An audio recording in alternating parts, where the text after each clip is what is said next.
पत्र लेखन एक ऐसा विषय वस्तु है जो कि सबसे ज़्यादा उदासीन है। मुख्य परीक्षा में इससे प्रश्न आते हैं, आपको पत्र लेखन करना होता है। और एक चीज़ मैं आपको बता दूं, यदि आप प्रशासन में जा रहे हैं तो आपको वहां पर जाकर के कार्यालयी पत्र लेखन करने ही पड़ेंगे। सरकार के बीच में संवाद जो होता है वो लिखित रूप से होता है और लिखित संवाद आपका पत्र लेखन के माध्यम से होता है। तो आज के सेशन में मैं आपको पत्र लेखन की बहुत आधारभूत जानकारी से प्रारंभ करूंगा। ये पहला सेशन है और पहले सेशन से बहुत आधारभूत तरीके से पत्र लेखन करना सिखाऊंगा। वैसे तो आप सभी ने इससे पहले जब आप जो है एकेडमिक में थे, आप जो है 10th 12th या ग्रेजुएशन में थे, आपने पत्र लिखे होंगे। आज भी आपको एप्लीकेशन लिखने पड़ते हैं। कई बार जो है किसी भी कार्य को करवाना है, खासकर यदि बैंक जाते हैं तो एप्लीकेशन लिखना पड़ेगा। यदि आप कहीं पे किसी सरकारी विभाग को शिकायत करते हैं तो आपको वहाँ पर भी एप्लीकेशन लिखना पड़ेगा। तो और इससे पहले आप जब पढ़ते थे तब प्रिंसिपल के नाम पे आप लोग पत्र लेखन करते थे। लेकिन ये पत्र लेखन जो मैं आज आपको सिखाने वाला हूँ, ये सरकार के बीच में संवाद है। चूँकि आने वाले समय में आप सरकार के हिस्से बन जाएंगे, तो ऐसे में पत्र लेखन आपके पाठ्यक्रम में भी है। हिंदी वाले जो सेगमेंट पे पत्र लेखन आमतौर पे रखा गया है। यूपीपीसीएस में भी है, आरओ में भी है और स्टेट पीसीएस एग्जाम जो आप सभी के हैं, यदि एक बार आप अपने पाठ्यक्रम को देखिएगा, यदि वहाँ पर पत्र लेखन है तो आपको सीखना है, क्योंकि उससे आपके मार्क्स आएंगे। दूसरा, यदि नहीं भी है तो भी आपको पत्र लेखन समझना चाहिए कि पत्र लेखन सरकार के बीच में संवाद कैसे होता है। आमतौर पे जब आपका फॉर्म निकलता है तो आप अधिसूचना आती है, नोटिफिकेशन आता है, बार बार आप नोटिफिकेशन शब्द सुनते हैं। ये भी एक कार्यालयी पत्राचार का एक तरीका है।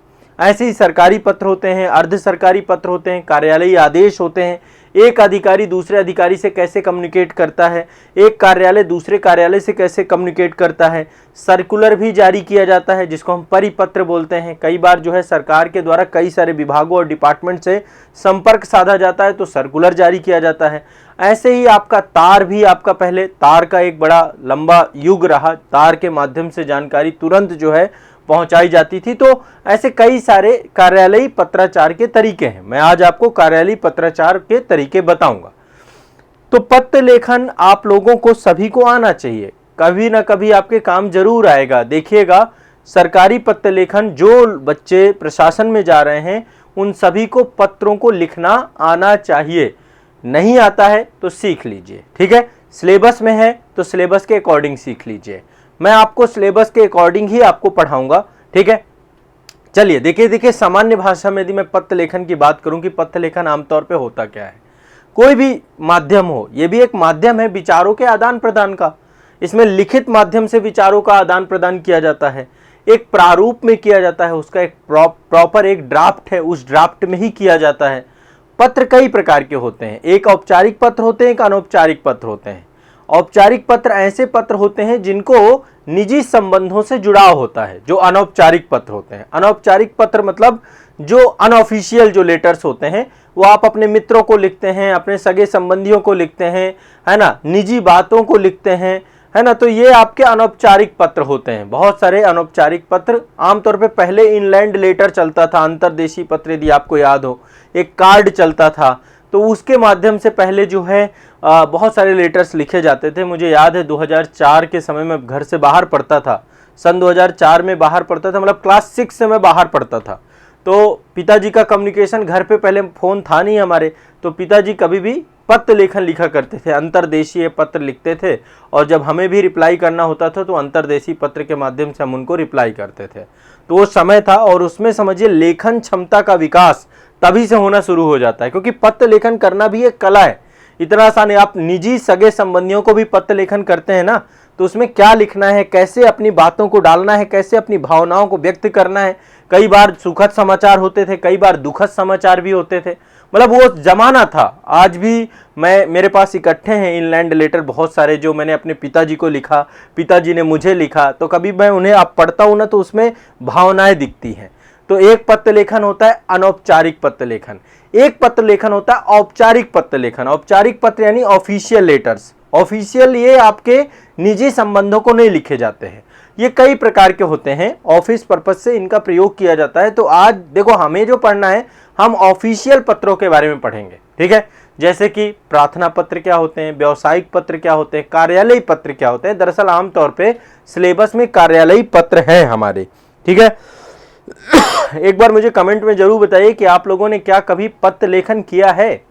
पत्र लेखन औपचारिक किया है या अनौपचारिक, ऑफिशियल किया है या अनऑफिशियल किया है।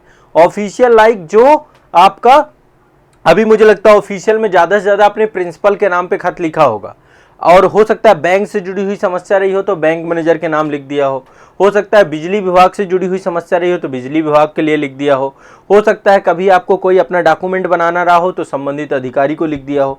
ये सब ऑफिशियल लेटर होते हैं। लेकिन अनऑफिशियल लेटर आपने काफी सारे लिखे होंगे, है ना। हो सकता है आपको आए भी हो, आपके माता पिता के नाम आपने लिखे होंगे या फिर सगे संबंधियों के नाम लिखे होंगे। मुझे याद है पहले न्यू ईयर चलता था तो ग्रीटिंग कार्ड चलते थे, ग्रीटिंग कार्ड भेजे जाते थे, उसमें भी एक अच्छा खासा जो है पत्र लेखन लेख किया जाता था। तो हम अपनी भावनाओं को व्यक्त करते थे उसके माध्यम से, ठीक है। उस पर हम बाद में बात करेंगे। यहाँ पे डिस्कस कर रहा हूं मैं आपको पत्र लेखन। मैं यहाँ पे एक बार थोड़ा सा आपको बताना चाहता हूँ, पत्र लेखन आपके दो प्रकार के होते हैं जो हमें पढ़ना है, मैं उसी पे सीधा सा आपको लेकर के जाऊंगा। पत्र लेखन आमतौर पे कितने प्रकार के होते हैं, दो प्रकार के। पहला प्रकार है अनौपचारिक प्रकार, ठीक है। हाँ, अनौपचारिक, इनफॉर्मल, अनऑफिशियल, जो भी है अनौपचारिक, है ना। तो अनौपचारिक पत्र ये आपके सगे संबंधियों को, आपके दोस्त को बधाई पत्र, ये सब कुछ, शोक पत्र भी होते हैं, कई बार दुखद समाचार भी जाता है, सुखद समाचार भी जाता है ना, बधाइयों से जुड़ा हुआ तो घर की पूरी प्रॉब्लम्स लिखी जाती थी, है ना, कि बेटा घर पे ये चल रहा है, ये समस्या है, बहन का विवाह है, इसका ये है, घर में ये, पूरी बातें लिखी जाती थी। मतलब आप सोच नहीं सकते हैं, पूरा अपने मन मस्तिष्क को उसमें डाल दिया जाता था, है ना। और उसमें बड़ा शुरुआत बड़ी शानदार होती थी, आत्मज या फिर कुछ भी, है ना। तो वो बड़ा एक मतलब समय था, युग था। अब तो व्हाट्सएप इंडस्ट्री चल गई है और 1 सेकंडों का खेल हो गया है, नैनो सेकंड में लेटर्स जाते हैं। ये है औपचारिक पत्र, ये हमें पढ़ना है। हमें पढ़ना है कार्यालयों से जुड़े हुए पत्र। कार्यालय कौन से, सरकारी कार्यालय, है ना, सरकारी कार्यालय। तो कार्यालयी पत्र संस्थाओं का, प्रकाशक का, दुकानदार। अनौपचारिक में, औपचारिक में यानी फॉर्मल जो होते हैं उनमें बहुत सारे आते हैं आपके पत्र, ठीक है। बहुत सारे पत्र आते हैं, कार्यालय हो सकते हैं, प्रार्थना पत्र, कई सारे लोगों को प्रार्थना लिखा जा सकता है, व्यावसायिक पत्र भी होते हैं, कंपनी, दुकानदार, प्रकाशक, ये सब लिखते हैं। तो औपचारिक पत्र लेखन हमें पढ़ना है, ध्यान रखिएगा। हम अनौपचारिक पत्र लेखन नहीं पढ़ेंगे, यही आपके सिलेबस में है। मैं थोड़ा सा कुछ पीएससी के सिलेबस भी दिखाऊंगा, ठीक है, और आप लोग अपने अपने पीएससी में देख लीजिएगा। देखिए आमतौर पे इतने प्रकार के कार्यालयी पत्र होते हैं जो हमें समझना है। गवर्नमेंट ऑर्डर्स होते हैं बहुत सारे, है ना। ये सब काम जाके प्रशासन में आपको, देखो आमतौर पे ये एप्लीकेशन सेक्शन है, यही जाके करना है आपको। कार्यालयी आदेश होते हैं, ऑफिशियल ऑर्डर, ऑफिस के ऑर्डर होते हैं आपके, है ना। जिस कार्यालय में आप काम करेंगे सबका कार्यालय अलग अलग होगा, तो कार्यालयी, ठीक है, कार्यालयी आदेश होते हैं। परिपत्र होते हैं, सर्कुलर होता है, सर्कुलर क्या होता है ये भी डिस्कस करेंगे हम लोग, ठीक है। रिमाइंडर्स होते हैं, अनुस्मारक या स्मरण पत्र, किसी भी बात को रिमाइंडर्स करने के लिए। अर्ध शासकीय पत्र या सरकारी, अर्ध सरकारी पत्र, एक होता है सरकारी पत्र, दूसरा होता है अर्ध सरकारी पत्र। सेमी ऑफिशियल लेटर, एक होता है ऑफिशियल लेटर, दूसरा होता है सेमी ऑफिशियल लेटर। फिर अधिसूचना, नोटिफिकेशन, ये आप सभी लोग इसको लेकर के खूब चर्चा आपकी होती रहती है, अभी अधिसूचना नहीं आई, अभी नोटिफिकेशन नहीं आई, सरकार की ये भाषा आपकी चलती रहती है। कार्यालय ज्ञापन, ठीक है, ये ज्ञापन है, ज्ञापन जो है मेमोरेंडम आपका जारी होता है। इसके बाद अनऑफिशियल लेटर्स होते हैं, पृष्ठांकन होते हैं, संकल्प या प्रस्ताव होते हैं, स्वीकृति या मंजूरी पत्र होते हैं आपके, सैंक्शन लेटर जिन्हें हम कहते हैं, प्रेस विज्ञप्तियां होती हैं आपकी, सूचना होती हैं जिन्हें हम नोटिस कहते हैं, तार होती हैं आपकी, पावती होती हैं, और मित व्यय पत्र होते हैं। ये मतलब इतने पढ़ने नहीं है, अब ये आपको अपने अपने सिलेबस में देखने हैं किसके सिलेबस में कितने हैं।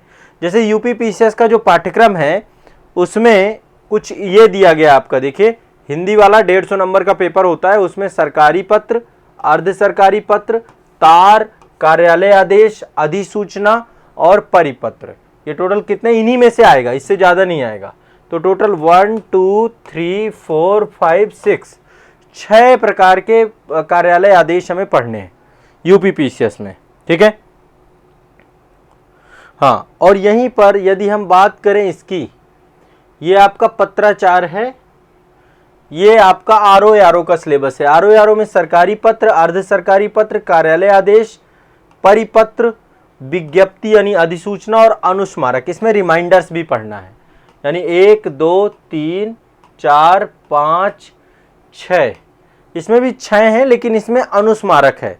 इसमें अनुस्मारक न होकर के तार है, मतलब यूपी पीसीएस में तार है, तो मैं आपको 7 लेटर तो कम से कम पढ़ाऊंगा ही ये वाले। बाकी आपके स्टेट पीसीएस में भी सरकारी, अर्ध सरकारी, इस तरीके से पत्र लेखन होगा। गुलजार अंसारी जी, नहीं भाई, आप लिखेंगे तो आप नहीं, ये सरकार का, सरकार के बीच में जो संवाद होता है ना, वो आपके कार्यालयी पत्र होते हैं। जो गवर्नमेंट का गवर्नमेंट के बीच में है ना, गवर्नमेंट का पब्लिक के साथ, सरकार का पब्लिक के साथ, ठीक है। यदि आप किसी अधिकारी को लिखते हैं तो एक प्रार्थना पत्र हो सकता है वो, है ना। आप तो एक प्रार्थना पत्र ही लिखेंगे ना, आप एक रिक्वेस्ट फॉर्म पे एक प्रार्थना पत्र लिखेंगे, ठीक है। लेकिन कार्यालयी पत्र सरकार के द्वारा कम्युनिकेट किया जाता है किसी सरकारी अधिकारी को, ठीक है। एक बार चलो मैं आपको एक बार हायरार्की बताता हूं बहुत आसान भाषा में, ताकि आपको एक रफली आइडिया हो कि कैसे गवर्नमेंट काम करती है, गवर्नमेंट में कैसे कैसे अधिकारी होते हैं और क्या उनका जो है पूरा का पूरा ढांचा होता है। जैसे देखिए, सबसे ऊपर है सरकार। अब सरकार कोई भी हो सकती है, ठीक है। केंद्र सरकार भी हो सकती है, राज्य सरकार भी हो सकती है, दोनों अलग अलग है। अब आप किस डिपार्टमेंट पे जाएंगे, आप सेंट्रल गवर्नमेंट की जॉब पे हैं या स्टेट गवर्नमेंट की जॉब पे हैं, केंद्र सरकार है या राज्य सरकार है, ठीक है। अब केंद्र सरकार का मुखिया जो है राष्ट्रपति होता है, आपको पता है। राष्ट्रपति क्या है, देश के प्रमुख है, राष्ट्र के प्रमुख हैं, सरकार के भी हेड हैं।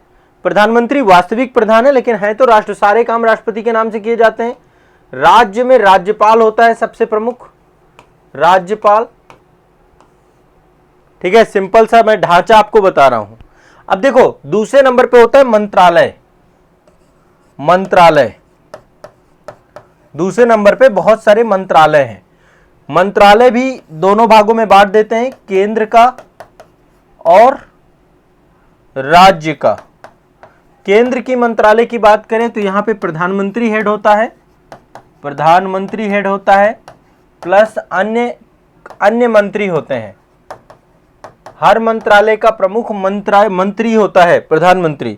राज्य में हेड होता है मुख्यमंत्री, मुख्यमंत्री, और यहां पे प्लस अन्य मंत्री होते हैं जो उसके साथ में रहते हैं।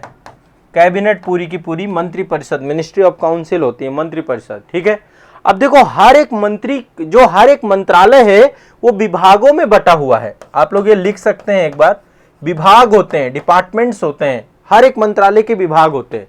चाहे वो होम मिनिस्ट्री हो, चाहे वित्त मंत्रालय हो, चाहे वो आपका रक्षा मंत्रालय हो, हर एक मंत्रालय में बहुत सारे विभाग होते हैं, ठीक है। तो विभाग का जो हेड होते हैं, यहाँ पे सिक्योरिटी लेवल के अधिकारी होते हैं, सचिव होते हैं यहाँ पर, है ना, सचिव होते हैं। वैसे तो देखा जाए तो ये जो मंत्रालय होते हैं यहाँ पे कैबिनेट सिक्योरिटी, ये सबसे बड़ी पोस्ट होती है ना, सबसे बड़ी पोस्ट आपकी होती है कैबिनेट सिक्योरिटी की। लेकिन जो विभाग होते हैं, विभागों में सबसे ऊपर होते हैं सचिव, सबसे होते हैं सचिव। सब आईएएस पीसीएस अधिकारी हैं, आईएएस अधिकारी होते हैं। दूसरे नंबर पे है संयुक्त सचिव, संयुक्त सचिव, ठीक है। तीसरे नंबर की बात करें तो विशेष सचिव, विशेष सचिव, सचिव। और चौथे नंबर पे आपके होते हैं उप सचिव, उप सचिव, सचिव, संयुक्त सचिव, विशेष सचिव, उप सचिव, और सबसे नीचे, इनसे भी नीचे होते हैं अनुसचिव। ये सब मतलब आप जब डिपार्टमेंट में, आपको ये सब आप पढ़ेंगे गवर्नेंस वाली क्लास में, शासन व्यवस्था भारत की, वो वाली क्लास में ये सारी चीजें आपको मिलते हैं। अनुसचिव या फिर इन्हीं को बोलते हैं प्रभारी अधिकारी, प्रभारी अधिकारी होते हैं। ये पूरा का पूरा डिपार्टमेंट की एक हायरार्की है। विभाग के साथ होते हैं अनुभाग, विभाग बटा होता है अनुभागों में, विभाग में बहुत सारे अनुभाग होते हैं, और अनुभागों में अनुभाग अधिकारी होते हैं, अनुभाग अधिकारी, अनुभाग अधिकारी जो सचिवालय में होते हैं ना, बहुत सारे, हर एक सचिवालय में ठीक है, अनुभाग अधिकारी। ध्यान से समझिएगा, ये सब मतलब एक, मैं ये चीजें वैसे पॉलिटी में पढ़ाता हूँ, शासन व्यवस्था में, लेकिन ये है कि यहाँ पे डिस्कशन एक बार हो जाएगा। दिखता नहीं है आप लोगों को? लाल कलर नहीं दिखता क्या? कलर ब्लाइंडनेस की समस्या तो नहीं है भाई? ठीक है, तो ये आपको समझना है। ये आपके हो गए, पहला सबसे ऊपर मंत्रालय, सबसे ऊपर गवर्नमेंट है, गवर्नमेंट के बाद मंत्रालय, विभाग और अनुभाग। अनुभाग अधिकारी होता है, इसके बाद होता है समीक्षा अधिकारी। इसी में ही अनुभागों में होते हैं समीक्षा अधिकारी, रिव्यू ऑफिसर, समीक्षा अधिकारी। ठीक है, पीएससी इनका एग्जाम लेता है अभी जैसे।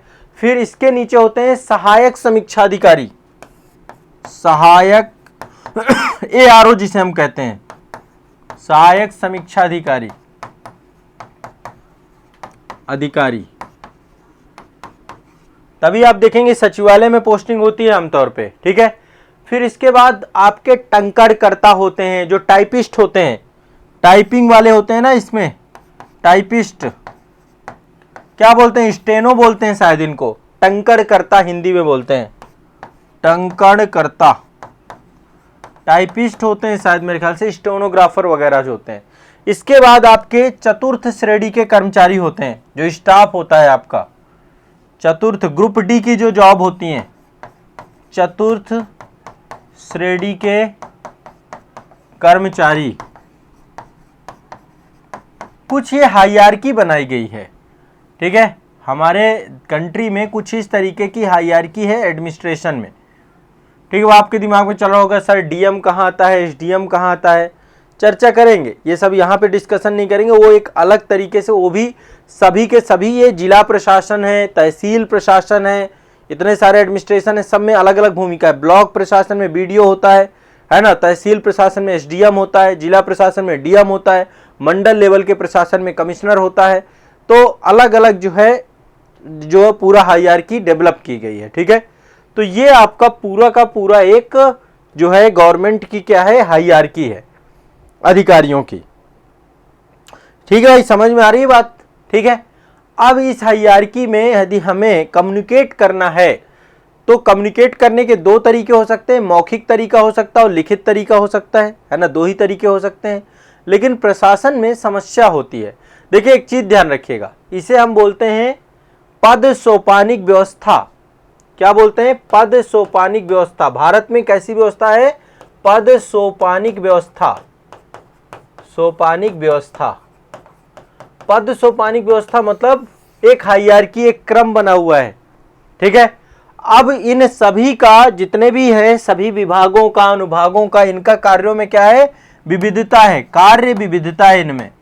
कार्य सबके अलग अलग काम है, कोई जो है किसी मंत्रालय से जुड़ा है, कोई किसी मंत्रालय से जुड़ा है, सबके अपने अपने काम हो सकते हैं, सबके अपने अपने पदीय दायित्व हो सकते हैं, सबकी अथॉरिटी अलग होंगी, दायित्व अलग होंगे, पदीय दायित्व भी अलग अलग होंगे। तो सबकी पद सोपानिक व्यवस्था अलग होगी, सबके कार्यों की विविधता अलग होगी, सबके जो है आपके पदीय दायित्व अलग अलग होंगे। अब ऐसे में आप समझिए, एक चीज समझना है कि शासन में पत्र व्यवहार क्यों जरूरी हो जाता है। क्योंकि देखिए, जो दैनिक क्रियाकलापों को चलाना है, वो दैनिक क्रियाकलापों में स्पष्ट जिम्मेदारी और जवाबदेही तय हो सके। क्या हो सके? जिम्मेदारी, अधिकारियों की जिम्मेदारी और जवाबदेही। जवाबदेही कैसी जिम्मेदारी और जवाबदेही तय होगी? लिखित माध्यम से या मौखिक माध्यम से? मौखिक माध्यम से होगी या लिखित माध्यम से होगी? मौखिक या लिखित? तो देखा जाए जो मौखिक माध्यम है ना, ये एक तरीके से काफी खामियों से भरा हुआ है। मौखिक माध्यम का कोई भी जो है एक तरीके से इसका हम क्या कर सकते हैं, इसको हम किसी भी तरीके से प्रमाणित नहीं कर सकते। ये ज्यादा प्रमाणित चीज नहीं है, ये ज्यादा प्रमाणित चीज नहीं है। ठीक है, दूसरा, मौखिक माध्यम में सबसे बड़ी समस्या होती है कि विकारग्रस्त होता है। कोई बात बोली गई, फिर कोई बात क्या समझ रहा है कुछ पता ही नहीं चलता है, मतलब अस्पष्टता बहुत होती है मौखिक तरीके में। ये क्या होती है? बातें अस्पष्ट होती हैं, कोई क्या बोल रहा है, कोई दूसरा क्या समझ रहा है। दूसरा, विकारग्रस्त होती हैं, विकारग्रस्त। ठीक है, मतलब इनको स्पष्ट अस्पष्टता होती है, विकारग्रस्तता होती है। ठीक है, दूसरा जो है प्रामाणिकता का अभाव होता है। प्रामाणिकता का अभाव, सामने वाला मुकर गया कि मैंने तो बोला ही नहीं, क्या करोगे आप? प्रामाणिकता का अभाव, ये बहुत सारी खामियों से भरा हुआ है मौखिक। तो इसके लिए सही माध्यम क्या चुना गया? लिखित माध्यम। की प्रशासन में जिम्मेदारी और जवाबदेही दोनों को तय किया जाए, तो तय करने के लिए बनाया गया है क्या?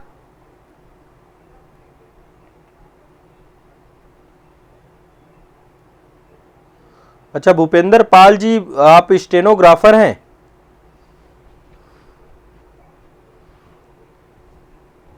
अच्छा, चलिए बहुत बढ़िया।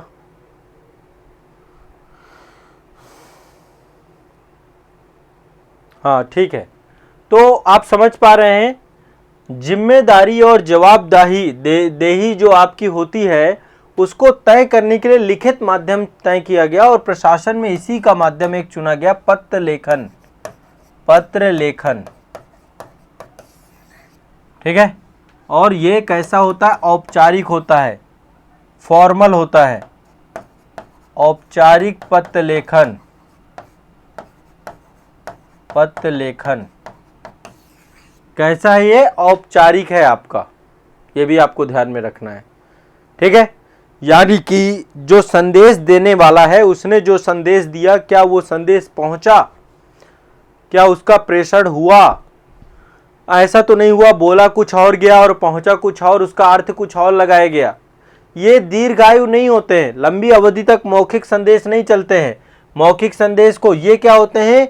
एक तो प्रामाणिक होते हैं, लिखित प्रमाणित होते हैं, दीर्घ अवधि तक ये चल सकते हैं, दीर्घ अवधि तक स्पष्ट होते हैं, विकार मुक्त होते हैं। तो लिखित सबसे अच्छा माध्यम है। कभी भी जाते हो तो कभी किसी से यदि कहो, मान लीजिए प्रशासन में कभी कोई काम पड़ा आपका और गए और आपने बोला लिखित तौर पे लाइए, लिखित तौर पे दे दीजिए, अधिकारी कई बार आनाकानी करते हैं ना कि हम क्यों बताएं भाई, लिखित क्यों दे? लिखित देने का मतलब है फिर जिम्मेदारी और जवाबदेही तय हो जाएगी आपको, समझ रहे हैं? लिखित माध्यम से कोई भी विवाद नहीं हो सकता, चीजें स्पष्ट होती हैं कि सामने वाले की क्या मनसा थी, वो क्या दिया। मौखिक माध्यम से मनसा तय नहीं की जा सकती है।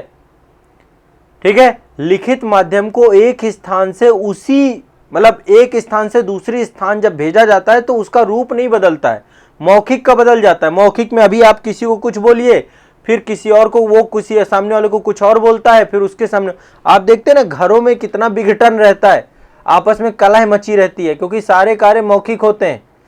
अब आप सोचे सर घर में लिखित कार्य कैसे कर दें, कितना मिसकम्युनिकेशन होता है घरों में, आपस में कुछ का कुछ समझ बैठते हैं, सब तो दिमागची होते हैं। घरों में आप देखते हैं ना विवाद क्यों होता है? आपसी विवाद का कारण ये होता है ज्यादा समझदार होते हैं सारे के सारे। तो हिंदी में पत्र लेखन लिखित तरीके से क्यों किए जाते हैं, ये चीज आपको मैंने बता दी, और बहुत कारण है, मतलब सब आप समझते हो। ठीक है, चलिए अब आज देखो, इसको मैं पत्र लेखन आपको एक क्रम से सिखाऊंगा। ऐसा नहीं हो सकता कि पत्र लेखन हम बस ऐसे ही सीख लें, पत्र लेखन एक क्रम से सीखेंगे। वैसे पत्र लेखन हमें करना किनका किनका है ये मैंने आपको बता दिया। ये है टोटल आपके, इनमें से सारे नहीं करने, जो आपके सिलेबस का हिस्सा है वही करेंगे, वही सीखेंगे। तो देखिए पत्र लेखन जो कोई भी हम करेंगे, चाहे हम सरकारी पत्र लिखें, चाहे अर्ध सरकारी लिखें, चाहे परिपत्र लिखें, चाहे कार्यालय आदेश लिखें, सबका एक क्या होगा? प्रारूप होगा। सबसे पहले इसी को हम ड्राफ्ट बोलते हैं। क्या बोलते हैं? ड्राफ्ट। ड्राफ्ट मतलब कच्चा मसौदा, कच्चा मसौदा, कच्चा मसौदा। कच्चा मसौदा का मतलब क्या है? उसी माध्यम से उसी ड्राफ्ट में लिखे जाएंगे, ड्राफ्ट नहीं बदल सकता इनका। ठीक है, समझ रहे हैं बात को? ड्राफ्ट नहीं बदल सकता, एक निश्चित आकार होता है इनका, एक निश्चित स्वरूप होता है, निश्चित स्वरूप। ठीक है, तो पहले हमें क्या सीखना है? ड्राफ्ट बनाना सीखना है, प्रारूप बनाना सीखना है, ड्राफ्टिंग करना सीखना है। ये एक बड़ा काम है, लोग ड्राफ्ट नहीं कर पाते। हर चीज का एक ड्राफ्ट बनता है, कच्चा मसौदा बनता है, तो हम एक ड्राफ्ट बनाते हैं सबसे पहले। ड्राफ्ट के बाद फिर उसके मतलब पहले हम ड्राफ्ट बनाना सीखेंगे कि कच्चा मसौदा कैसे होता है, सरकारी पत्र कैसे लिखते हैं, अर्ध सरकारी कैसे लिखते हैं, कार्यालयीय आदेश कैसे लिखते हैं, क्योंकि इसमें कई सारे हिस्सा होते हैं। जैसे कि पहले संख्या लिखी होती है ना, पत्र संख्या होती है, वो कहाँ लिखी जाएगी, प्रेषक कहाँ लिखा जाएगा, प्रेषक होता है ना एक भेजने वाला जो व्यक्ति होता है वो कहाँ लिखा जाएगा, प्रेषित व्यक्ति कौन होता है जिसके पास भेजा जाता है वो उसका नाम कहाँ पे रहेगा, है ना। फिर स्थान और दिनांक कहाँ पे लिखा जाएगा, विषय कहाँ पे लिखा जाएगा, मुख्य विषय कहाँ पे लिखा जाएगा, संबोधन कैसे दिया जाएगा, ये सब मुद्दे आपको लिखने आने चाहिए, समझने आने चाहिए। तो एक पत्र लेखन के कितने हिस्से हो सकते हैं, मैं आपको एक बार थोड़ा सा यहाँ पे इस ड्राफ्ट में देखो क्या क्या होता है। आप भी लिखते जाना, सभी लोग सब लिख रहे हो ना और समझ में आ रहा है, कमेंट में बताओ एक बार, लिख रहे हो, समझ में आ रहा है कि नहीं आ रहा, लिख रहे हो और समझ में भी आ रहा है ना। देखो बहुत बढ़िया से आसान भाषा में आपको सब सिखाऊंगा, एक साथ नहीं कि सब कुछ सिखा दिया। सबसे पहले पत्र संख्या, एक ड्राफ्ट में पत्र संख्या कहाँ पे होती है, कैसे लिखना होता है ये देखेंगे। फिर ये देखेंगे प्रेषक कहाँ पे लिखा जाता है, ठीक है, प्रेषक कहाँ पे लिखा जाता है, मुख्य विषय कहाँ पे लिखा जाता है, मुख्य विषय कहाँ पे लिखा जाता है, संबोधन कहाँ पे लिखा जाता है, संबोधन कहाँ पे लिखा जाता है, प्रेषित कहाँ पे लिखा जाता है, प्रेषित कहाँ पे लिखा जाता है, जिसको भेजा गया उसको कहाँ पे लिखा जाता है, ठीक है। दिनांक और स्थान कहाँ पे लिखा जाता है, दिनांक और स्थान ये कहाँ पे लिखा जाता है, ठीक है। ये सारे मुद्दे हैं। पत्र किस विषय पे लिखा गया वो कहाँ पे लिखेंगे, पत्र का विषय क्या है, ये सारे हिस्से होते हैं। हाँ चलो, सबको समझ में आ रहा है, सबसे अच्छी बात यही है। ये सारी चीजें आपको लिखने का एक ड्राफ्ट होगा, एक मसौदा होगा, और फिर अंतिम में कि उसका समापन कैसे होगा, कैसे उसको समाप्त करेंगे पत्र लेखन को, समापन कैसे होगा, ठीक है। ये सारे पॉइंट आपको समझने होंगे, तब तक आप पत्र लेखन लिखना नहीं जान पाएंगे। लास्ट में संलग्नक भी होते हैं बहुत सारे, हम क्या करते हैं अटैचमेंट करते हैं ना, इन्हीं को हम संलग्नक कहते हैं।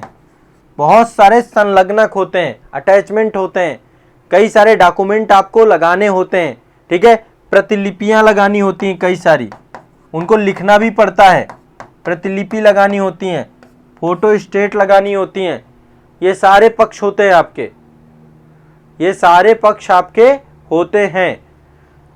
तो इन सभी पक्षों को आपको मैं लिखना सिखाऊंगा, क्या करूंगा, इस सभी पक्षों को लिखना सिखाऊंगा, पत्र संख्या, प्रेषक, मुख्य विषय, संबोधन, प्रेषित, दिनांक, और ये सबका अलग अलग होगा। सरकारी पत्र का ड्राफ्ट अलग होगा, अर्ध सरकारी पत्र का ड्राफ्ट अलग होगा, परिपत्र का ड्राफ्ट अलग होगा, कुछ ना कुछ अंतर होगा, काफी समानताएं भी होती हैं, अंतर भी होते हैं। कार्यालय आदेश कैसे लिखते हैं, कार्यालय आदेश, और सबकी परिभाषा आदेश। इसके बाद आपका है अधिसूचना, अधिसूचना, फिर इसके बाद है तार, और फिर है अनुस्मारक। इसके बाद आप यदि कोई कहेंगे तो मैं और करवा दूंगा। टोटल कितने हो गए, 7 हो गए। ये 7 हमें पढ़ने हैं, 7 के बारे में मैं आपको पढ़ाऊंगा। सरकारी पत्र, अर्ध सरकारी पत्र, परिपत्र, कार्यालय आदेश, अधिसूचना, तार, अनुस्मारक, ये 7 को मैं पढ़ाऊंगा आपको, ठीक है बच्चों, क्या लगता है आपको, ठीक है। ये सब करवाऊंगा, धीरे धीरे धीरे धीरे आपको आनंद आता रहेगा और आपका होता जाएगा ये सारा टॉपिक, ठीक है। चलिए इसके बाद देखिए, इसमें 3 चीजें पढ़ोगे आप। पहले तो इनकी परिभाषा, क्योंकि आयोग यही पूछता है, परिभाषा पूछता है, इनकी परिभाषा दीजिए। दूसरा इनका प्रारूप बनाना कि इनका ड्राफ्ट कैसा है, और तीसरा इनका उदाहरण, उदाहरण भी आपसे पूछा जाएगा। एग्जाम्पल मतलब कई सारे दे देता है, उस पे आपको लिखना होता है, ठीक है। तो ये आपके सिलेबस का हिस्सा, सभी के साथ सेम यही चीजें अप्लाई करनी है। कुछ समझ में आया कि नहीं आया।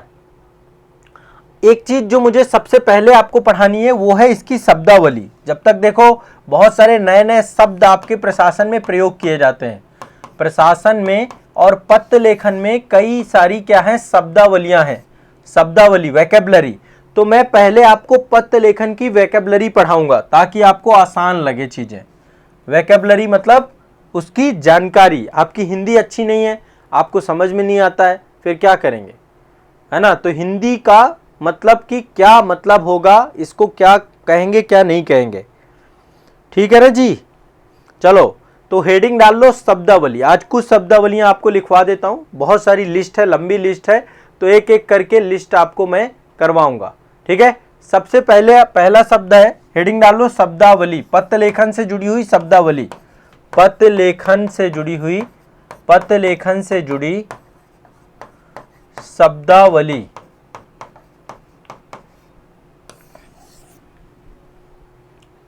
पत्र लेखन से जुड़ी हुई शब्दावली। यहां पे सबसे पहला है प्रेषक। प्रेषक ये सभी आप जानते हैं, प्रेषक कौन होता है? प्रेषक होता है पत्र भेजने वाला, पत्र भेजने वाला, इसको बोलते हैं प्रेषक, ठीक है। प्रेषक कौन है? पत्र भेजने वाला, जो पत्र भेजता है उसको प्रेषक कहते हैं, समझ रहे हैं। जिसको भेजा जाना है उसको प्रेषण कहते हैं, ठीक है। एक है प्रेषिती, प्रेषिती, प्रेषिती, प्रेषिती वो है जिसको पत्र भेजा जाए, या कह सकते हैं पत्र पाने वाला, पत्र पाने वाला, पत्र पाने वाला। हम टू के बाद इसे लिखते हैं ना, टू के बाद नाम आता है प्रेषिती का, है ना। तो सेवा में फिर प्रेषिती का नाम। प्रेषक मतलब जो भेजता है, प्रेषिती मतलब जो पत्र पाता है, जिसको पत्र। एक शब्द आता है प्रेषण। प्रेषण, प्रेषण का मतलब क्या है? प्रेषण का मतलब है पत्र को भेजने का काम प्रेषण बोलते हैं। किसी चीज को सेंड करना, भेजना, भेजने की प्रक्रिया, भेजना, भेजना क्या कहलाता है? प्रेषण कहलाता है। विचारों का प्रेषण भी हो सकता है, ठीक है। तो ये आपको तीन चीजें तो ये। फिर एक है पत्रांक, आपको ये शब्द का प्रयोग करना पड़ेगा। पत्रांक का मतलब क्या है? पत्र में अंकित संख्या, पत्र में एक नंबर अंकित होता है, हमेशा हर पत्र का एक पत्रांक होगा। पत्र में अंकित एक संख्या होती है, लिखते जाइएगा, अंकित संख्या, यह आपका क्या है? पत्रांक है। क्लियर है, स्पष्ट है। इसके बाद देखिए, हमेशा हम संबोधन करते हैं, पत्र में कई सारे शब्दों को लिखते हैं, जैसे कि महोदय शब्द प्रयोग करते हैं, महोदय, महोदय श्री शब्द प्रयोग करते हैं, महोदय श्री, ये शब्द प्रयोग किए जाते हैं। महोदय, महोदय श्री, प्रिय श्री, प्रिय श्री, ये भी शब्द प्रयोग किया जाता है कई जगह पे, ठीक है। तो ये आपका संबोधन है, ये आपका क्या है? संबोधन, इसको बोलते हैं संबोधन। हम किसी को कैसे संबोधित करते हैं, ठीक है। व्यक्तिगत तौर पे बहुत सारे होते हैं आपके, व्यक्तिगत तौर पे जैसे आत्मज, है ना, आत्मज, प्रिय, कई सारे शब्दों का प्रयोग करते हैं। वैसे ही यहां पर भी ऑफिशियली भी हम संबोधन का प्रयोग करते हैं, ठीक है। इसके बाद स्थान और दिनांक होती है। स्थान, कई जगह पे इसी को हम दिनांक लिख देते हैं, दिन का अंक, दिनांक। स्थान और दिनांक ये भी क्लियर होना चाहिए। ये पत्र जारी करने की तिथि होती है, पत्र जारी करने की तिथि, जिस दिन पत्र जारी किया जाएगा उस दिन की डेट होती है पत्र जारी करने की तिथि, और स्थान कहां से जारी किया गया है, दोनों चीजों को मेंशन किया जाता है पत्र लेखन में। पत्र जारी करने की तिथि और उसका स्थान, ये दोनों मेंशन करना जरूरी है, ठीक है। अब यहां पे दो शब्द हैं, एक शब्द होता है निर्देश, एक शब्द होता है निदेश, दोनों में अंतर है। निर्देश का मतलब क्या है? किसी भी चीज को हमें आदेश देना या ऑर्डर देना, नहीं, यह है निदेश। निदेश का मतलब होता है आज्ञा देना, आज्ञा देना। निर्देश का मतलब क्या है? निर्देश का मतलब है किसी भी चीज को निर्देशित करना, बताना, संकेत करना, संकेत करना, ये निर्देश है। निदेश है आपका आज्ञा देना, आज्ञा देना, आदेश देना। आदेश कहते हैं ना, मैं इस बात का निर्देश देता हूं, मैं इस बात का निर्देश देता हूं। निर्देश है संकेत, निदेश, निदेश है आपका ऑर्डर, आज्ञा, ध्यान रखिएगा। अब यहां पे दो चीजें होती हैं, देखो पत्र लेखन में जब आप डिपार्टमेंट के लिए लिखेंगे तो हो सकता है आपका वरिष्ठ अधिकारी हो सकता है आपसे छोटा अधिकारी हो, तो इनके लिए दो शब्द यूज किए जाते हैं, एक तो वरिष्ठ और दूसरा कनिष्ठ। कनिष्ठ कौन होता है? निम्न अधिकारी, आपसे नीचे की रैंक का निम्न अधिकारी। वरिष्ठ कौन होता है? आपसे ऊपर की रैंक का, आपसे ऊपर की रैंक अधिकारी उच्च अधिकारी, वरिष्ठ अधिकारी, आपसे नीचे की रैंक का निम्न अधिकारी। तो निम्न अधिकारी को कनिष्ठ कहते हैं, ऊपर के अधिकारी को वरिष्ठ कहते हैं। लिख लीजिएगा।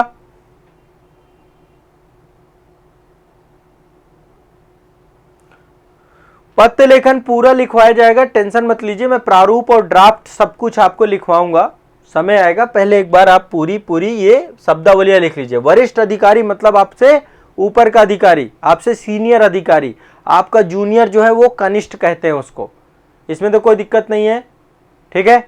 चलिए, एक शब्द यूज होता है अभिलेख। अभिलेख का मतलब होता है आधिकारिक लेख। जब जैसे अशोक के अभिलेख, तो अशोक ने क्या किया? आधिकारिक तौर पे लिखवाए ना, आधिकारिक लेख का मतलब है अभिलेख, ठीक है। एक है सूचनार्थ, ये शब्द आएगा अभी जब आप हिंदी लिखेंगे, आपकी हिंदी थोड़ी अच्छी हो जाएगी, देखिएगा पत्र लेखन से। सूचनार्थ का मतलब है सूचित करने के आशय से, सूचित करने के आशय से, आशय से किसी को सूचित करना है तो उसके उसी सूचनार्थ शब्द का प्रयोग करते हैं। ये सारी शब्दावली लिखते जाना साथ साथ, ठीक है। क्लियर है, स्पष्ट है सभी को। एक शब्द यूज होता है प्रयोजन। प्रयोजन का मतलब होता है उद्देश्य, कि किस उद्देश्य से, हम बोलते हैं ना किस प्रयोजन से आए हो भाई, किस उद्देश्य से आए हो, ठीक है। इसके बाद है आपका प्रारूप। प्रारूप के बारे में मैंने आपको बताया, प्रारूप को बोलते हैं आरेख, हिंदी में आरेख या ड्राफ्ट, इंग्लिश में इसी को ड्राफ्ट शब्द प्रयोग किया जाता है, ड्राफ्ट या आरेख। क्लियर है, स्पष्ट है सभी को, कोई दिक्कत नहीं है ना, किसी कोई दिक्कत नहीं है? तो यहां तक रखेंगे। अभी इतनी सारी शब्दावलियां भी मैंने आपको कुछ बताई हैं, बाकी की शब्दावलियां आगे आने वाली क्लास में करेंगे। और पत्र लेखन को लेकर के आगे मैं आपको पत्र लेखन का ड्राफ्ट बनाना सिखाऊंगा। पहले मैं परिभाषाएं, जानकारी, ये जो आपको मैं दे रहा हूं ना, ये वाली चीज, सरकारी पत्र से एक एक पत्र लेंगे, उसकी परिभाषा बताएंगे, परिभाषा बताने के बाद उसका ड्राफ्ट बनवाएंगे, ठीक है। तो आने वाली जो नेक्स्ट क्लास आपकी होगी, उस नेक्स्ट क्लास में आपको, मतलब देखो अभी ऐसा नहीं हो सकता कि मैं बस अचानक से आपको चमत्कार कर दूं, धीरे धीरे फिर लिखोगे आप लोग, ठीक है। जितना बताते जाओ, बस मेरे निर्देशों का पालन करते रहना। मैं गारंटेड लेता हूं आपका सरकारी पत्र, अर्ध सरकारी पत्र, इनमें मास्टरी करा दूंगा आपका, चाहे वो परिपत्र हो, चाहे कार्यालय आदेश हो, चाहे अधिसूचना हो, तार है, अनुस्मारक, इतने में मास्टरी करा दूंगा। कुछ एग्जाम्पल्स भी आपको लिखवा दूंगा, समझा दूंगा, तो बस आप उसको फॉलो कर लेना। सब क्लियर है? हाँ, संदीप राय जी, ठीक है। तो आज के लिए इतना ही रखते हैं, इतना को रिवाइज करिए,